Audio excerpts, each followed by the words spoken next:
जाऊयात, मंत्री चंद्रशेखर बावनकुळे बोलतायत तिथे। उद्या पवार साहेबांनी देवेंद्रजी एका व्यासपीठावर आले, त्याला काय अडचण आहे?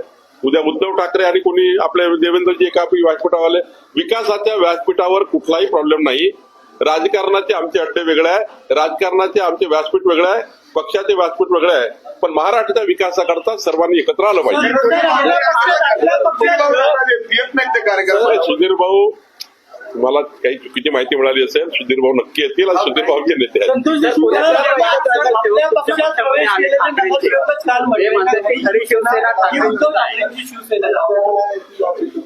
ते शिवसेनेबद्दल बोलले, पण त्यांनी परवा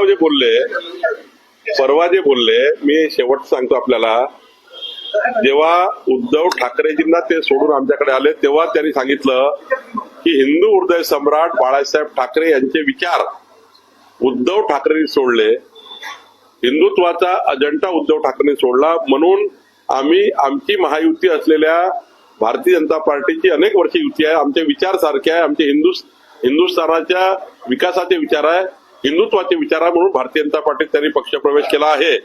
खरं तर ते आमच्याकडे आले असताना त्यांनी कुठली अपेक्षा व्यक्त केली नाही, केवळ भारतीय जनता पार्टीचे विचार आणि भारतीय जनता पार्टीचं संघटन मजबूत करण्याकरता ते भाजपमध्ये आले।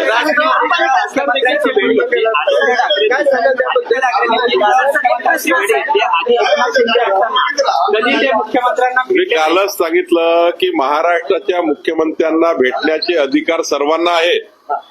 मग आदित्य ठाकरेजी असो की शरदचंद्र पवार साहेबांची भेट असो किंवा कोणत्याही पक्षाची भेट, नाना पटोलेची असो, कोणी असो, महाराष्ट्राच्या विकासाकरता कुणी जर महाराष्ट्र सरकारकडे आलं, महाराष्ट्राच्या विकासाकरता 4 गोष्टी सांगितल्या, शेवटी विरोधी पक्षाकडे काही चांगलं मटेरियल असतं, त्यामुळे त्यांनी जर मटेरियल दिलं तर सरकार चांगल्या पद्धतीने चालतं। त्यामुळे आदित्य ठाकरे जरी आले असतील देवेंद्रजीला भेटायला, त्यात काही वावगं नाही आहे। मुंबई महानगरपालिकेचा एक प्रश्न, मुंबई महानगरपालिकेच्या पार्श्वभूमीवर नाराज असल्याची बातमी आहे, तुमच्याकडे बातमी आहे, माझ्याकडे नाही।